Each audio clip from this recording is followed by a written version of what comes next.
사도신경으로 우리 신앙을 고백합니다.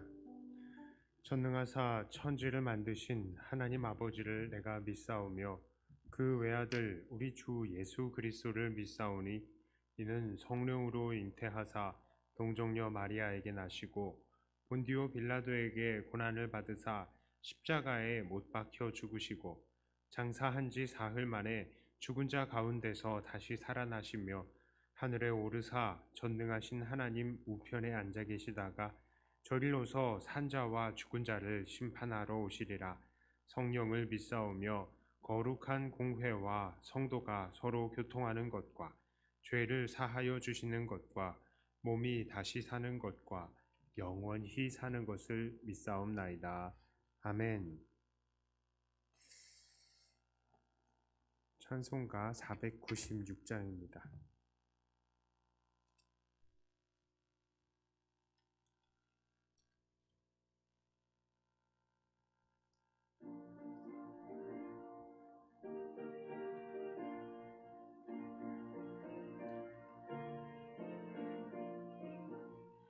새벽부터 우리 사랑함으로써 저녁까지 씨를 뿌려봅시다. 열매 차차 익어 곡식 거둘 때에 기쁨으로 다 늘 거두리로다. 거두리로다. 기쁨으로 다 늘 거두리로다. 거두리로다. 기쁨으로 다 늘 거두리로다. 비가 오는 것과 바람 부는 것을 겁을 내지 말고 뿌려봅시다. 이를 맞춰놓고 곡식 거둘 때에 기쁨으로 다 늘 거두리로다. 거두리로다. 기쁨으로 다 늘 거두리로다. 거두리로다. 기쁨으로 다 늘 거두리로다.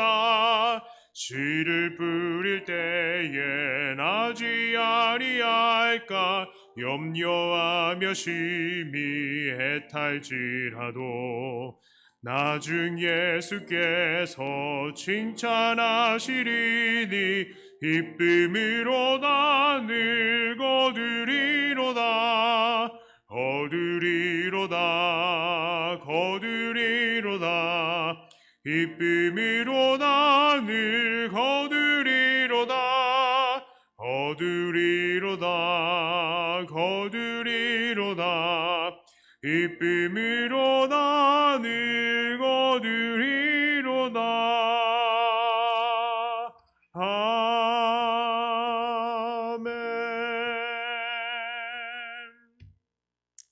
하나님 말씀은 예레미야가 1장 18절부터 22절까지의 말씀입니다.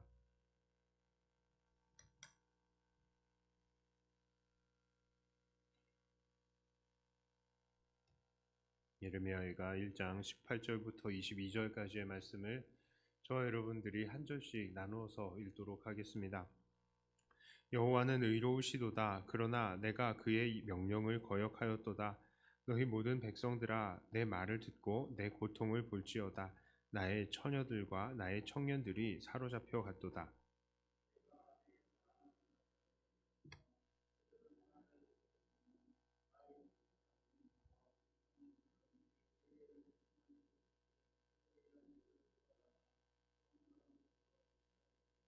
여호와여, 보시옵소서. 내가 환난을 당하여 나의 애를 다 태우고 나의 마음이 상하오니 나의 반역이 심히 크미니이다. 밖에서는 칼이 내 아들을 빼앗아가고 집 안에서는 죽음 같은 것이 있나이다.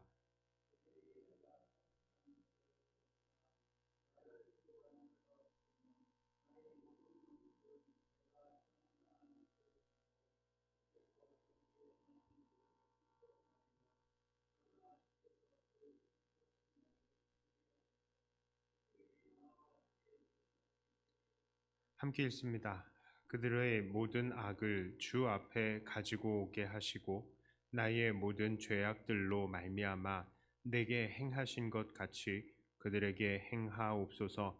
나의 탄식이 많고 나의 마음이 병들었나이다. 아멘. 예레미야 애가는 예레미야가 이 멸망하고 폐허가 된 예루살렘을 바라보면서 가슴을 찢는 이 슬픔을 노래한 것입니다. 이 애가 한자로도 슬픈 노래이지만 또 히브리어로도 발음은 에카라고 합니다. 이 에카의 형식은 보통 전반부에서 중반부까지는 이 하나님을 향한 자기의 이 심경을 다 쏟아놓는 그런 표현들이 나옵니다. 이것이 슬픔일 때도 있고요. 또 심지어는 하나님을 향한 원망이 그 앞에 표현이 될 때도 있습니다. 하지만 막 슬퍼하고 원망을 다 쏟아놓고 나서도 항상 애가는 마지막에 하나님을 향한 소망과 믿음 혹은 하나님의 의뢰함으로 대체로 마무리가 되는 편입니다. 오늘 본문 예레미야 애가 1장도 그러한 애가의 전형적인 형식을 따르고 있습니다. 예레미야는 지금 예레미야의 그 폐허의 상황을 예루살렘의 폐허의 상황을 보면서 하나님 앞에 눈물을 쏟아내고 있습니다. 물론 그는 오랜 세월 동안 예루살렘의 패망에 대해서 하나님의 사람들에게 이것을 예언해 왔지만 그라고 해서 그의 나라가 망하고 그 수도 예루살렘이 멸망하고 심지어 성전이 헐려버리는 그런 상황을 도저히 견딜 수는 없었던 일인 것입니다.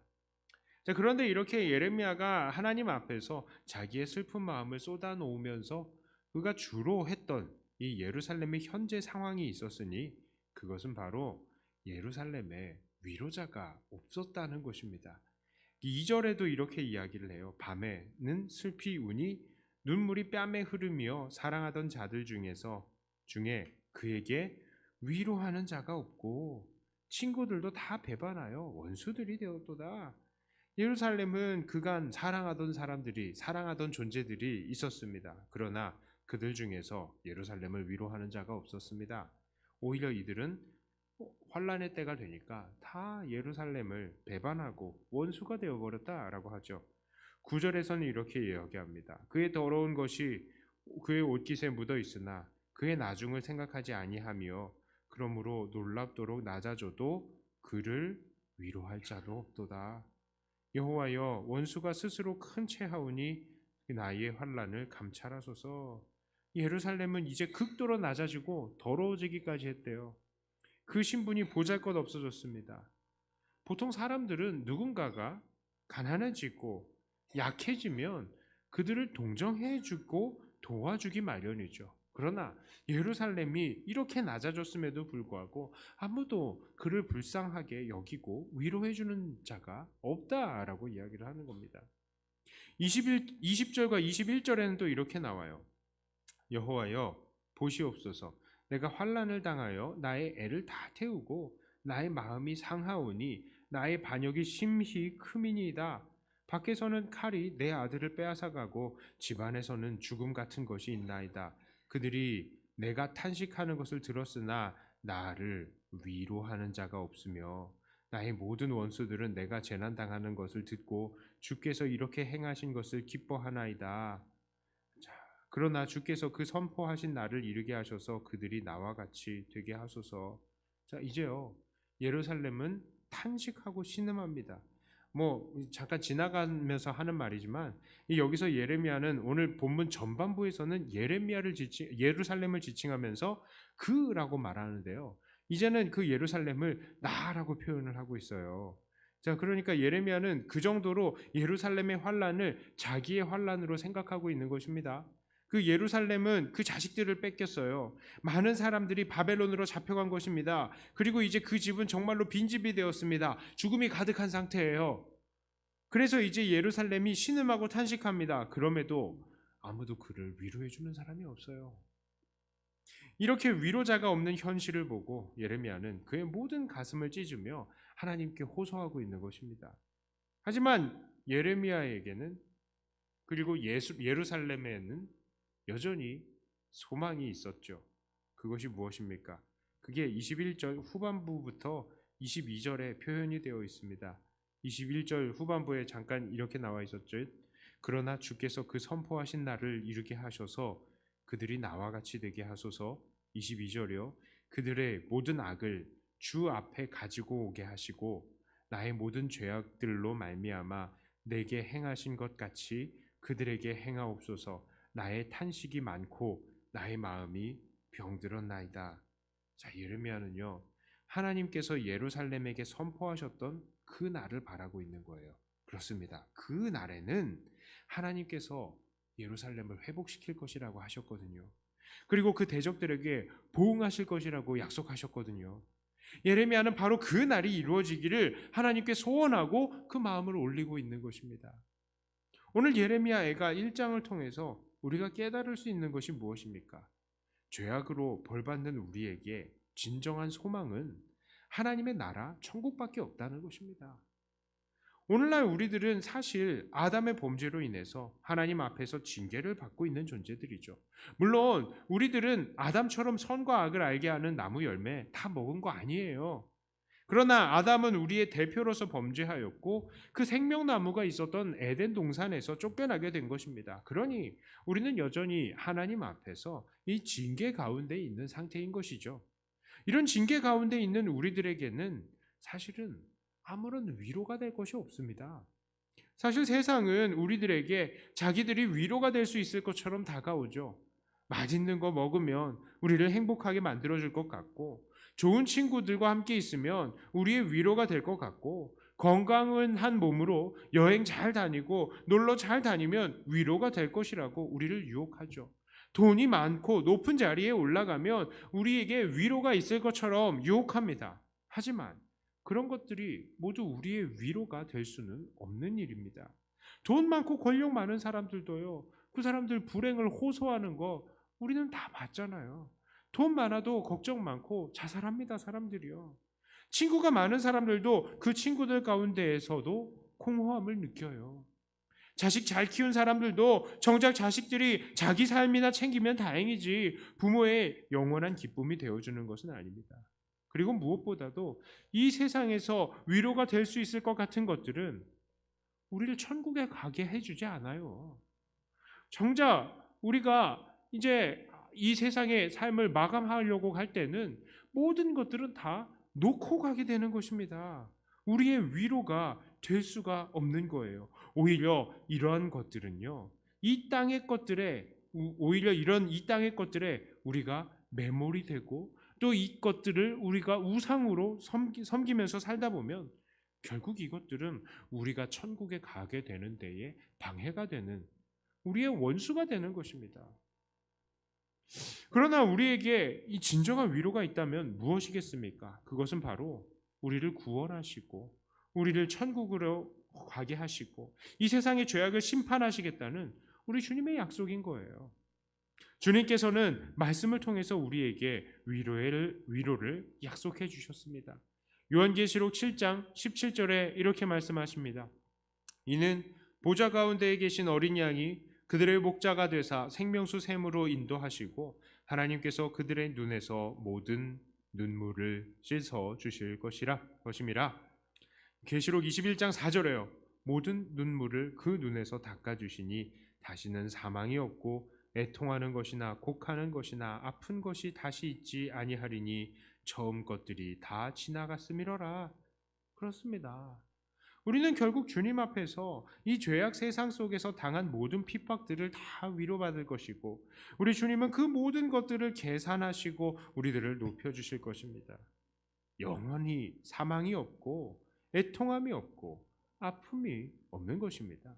자, 그러므로 오늘 우리들은 어떻게 살아야 하겠습니까? 오늘 우리가 여전히 징계 중에 있는 줄을 알고 이 징계의 끝에 있으리라고 약속된 하나님의 심판과 영원한 천국을 사모하면서 살아야 하겠습니다.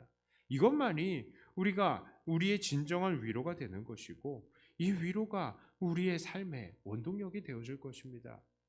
지금 우리 주변에서 우리를 위로할 것 같이 다가오는 세상의 것들, 결국에는 이 예루살렘이 공경에 처했을 때 다 원수로 돌아서는 것처럼 우리들의 원수가 될 거예요.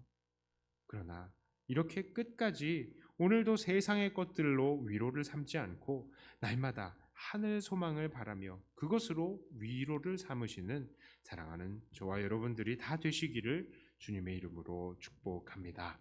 기도합니다. 하나님 아버지, 예루살렘이 세상의 것들로 자기의 위로를 삼으려 했지만 결국 그것들은 그들의 위로가 될 수 없었고 결국 원수가 될 수밖에 없었다는 것을 우리가 보았습니다.